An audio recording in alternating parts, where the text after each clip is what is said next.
उसके पति आकाश को एक बेटे की चाहत थी और इस बार उसे पूरी उम्मीद थी कि उसे बेटा ही होगा। उसके बेटे पाने की इस सनक के कारण उसकी माँ मालती देवी भी परेशान रहती थी। वो अक्सर आकाश को समझाती रहती थी, अरे बेटा, लड़का या लड़की होना तो भगवान की देन है, तो क्यों उस बेचारी के पीछे पड़ा रहता है। मुझे बेटा ही चाहिए। अगर ये मुझे बेटा ना दे सकी तो मैं दूसरी शादी कर लूंगा। राधा का जन्म एक गरीब परिवार में हुआ था, लेकिन उसके माँ बाप ने उसकी शादी बड़े धूमधाम से आकाश से करवाई थी। राधा भी शादी के बाद बहुत खुश थी। उसकी सास भी उससे बहुत प्यार करती थी। घर में सास के अलावा किसी और सदस्य के न होने के कारण राधा का मन वहाँ नहीं लगता था। इसीलिए उसने अपने घर से अपने प्यारे पालतू कुत्ते लकी को अपने ससुराल मंगा लिया था। दिन भर के काम काज के बाद वो उसे ही दुलारती, खाना देती और प्यार करती थी। कुछ साल पहले ही उसे एक प्यारी सी बेटी हुई थी। घर में उसके पति को छोड़कर सब खुश थे। न जाने आकाश को बेटा पाने की कैसी सनक थी। आई एम सॉरी मिस्टर आकाश, आपकी पत्नी की डिलीवरी में काफी प्रॉब्लम्स थी। हम उन्हें बचा नहीं पाए हैं। पहली बार प्रेग्नेंट होने के बाद उन्हें काफी प्रॉब्लम्स थी। आपको दूसरे बच्चे के लिए इतनी जल्दी नहीं करनी चाहिए थी। राधा के गुजरने की खबर जब मालती देवी को दी जाती है तो वो फूट फूट कर रोने लगती है।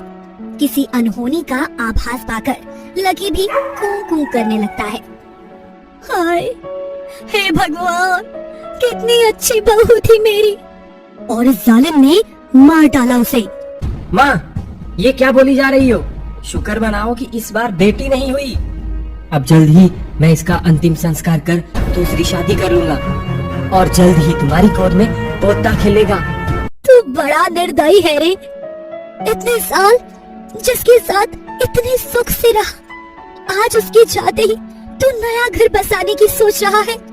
मेरे घर में पाप हुआ है, बहुत बड़ा पाप। लेकिन आकाश ने उनकी बातों पर ध्यान नहीं दिया और जल्दी जल्दी राधा के क्रियाक्रम की तैयारी करने लगा।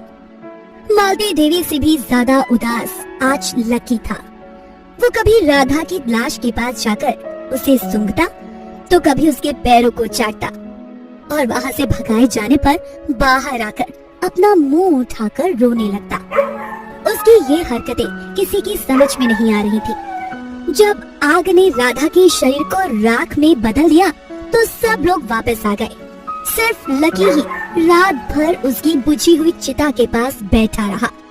राधा के संस्कार के 1 महीने बाद ही आकाश शादी करके दूसरी पत्नी ले आया। मालती ने माथा पीट लिया। इस नई बहू का नाम शांति था, लेकिन इसके लक्षण नाम के ठीक एकदम उल्टे थे। उसने आते ही घर में अशांति फैलानी शुरू कर दी। उसे अपनी सास और अपनी सौतेली बेटी रमा फूटी आंख नहीं सुहाते थे। लकी से भी उसे काफी चिढ़ थी। एक दिन सारा दिन इस गंदे कुत्ते के साथ खेलती रहती है। तेरा बाप क्या मुझे यहाँ तेरी नौकरानी बनाकर लाया है क्या? कल से घर के काम में मेरा हाथ बचा, नहीं तो मार मार के चमड़ी उधेड़ दूंगी। अरे बहू, क्यों उस बेचारी को सताती है?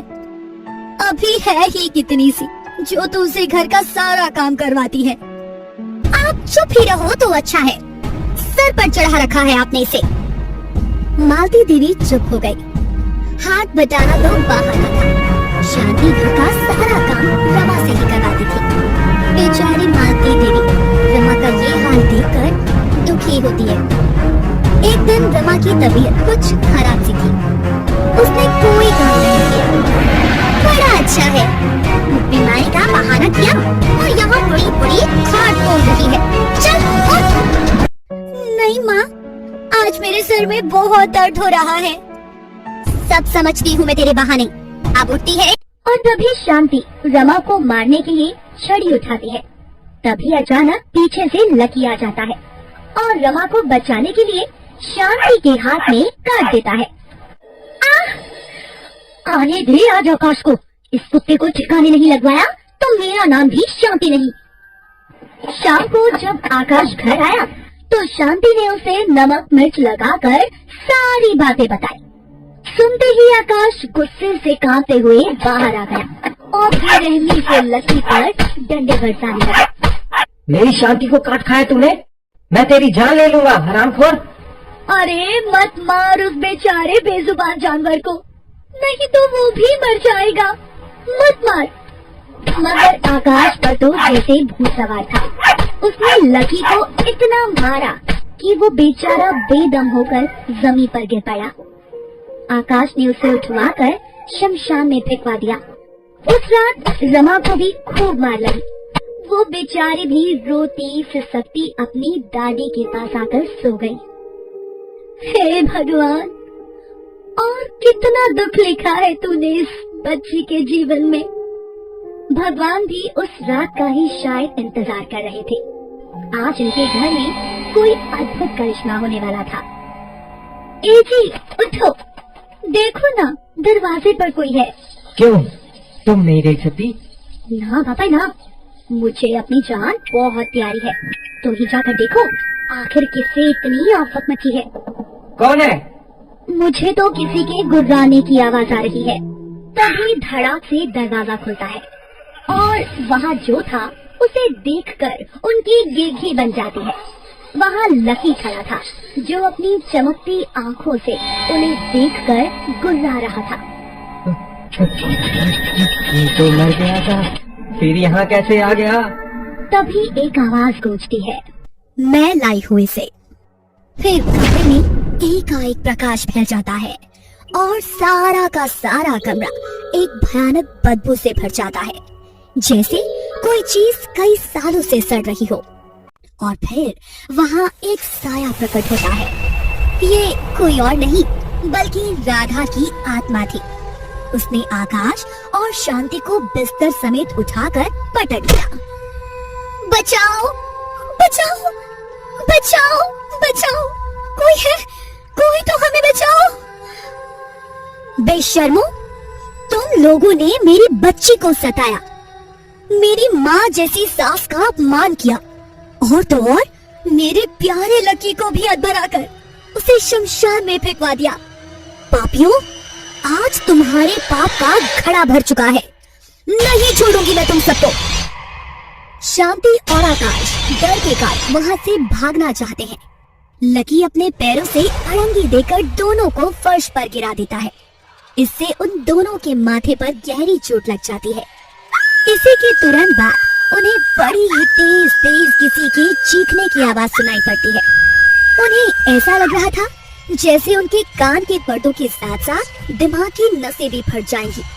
दोनों गिड़गिड़ाते हुए राधा से रहम की भीख मांगने लगते हैं, लेकिन राधा का गुस्सा था कि कम होने का नाम नहीं ले रहा था। शोरगुल सुनकर मालती देवी और रमा भी वहाँ आ जाती है। इन्हें छोड़ दे बेटा, इनसे भूल हो गई है। इन्हें सजा देकर अपनी मुक्ति को दूषित मत कर बेटा। माफ कर दे इन अभागों को। माँ, पापा को मत मारो, इन्हें माफ कर दो प्लीज। रमा की बात सुनकर राधा पसीज जाती है। फिर शांति और आकाश से कहती है, देखा तुमने, जिनको तुम रोज तिल तिल कर मारते हो, आज वही तुम्हारे गुनाहों की माफी मांग रहे हैं। इनके कहने से आज तो मैं तुम्हें छोड़ रही हूँ, लेकिन याद रखना, आज के बाद इन्हें जरा सी भी तकलीफ हुई तो अपने भयानक अंजाम को याद कर लेना। इसी के साथ कमरे में फैली बदबू खुशबू में बदल जाती है और राधा की रूह वहाँ से गायब हो जाती है और वहाँ सन्नाटा छा जाता है।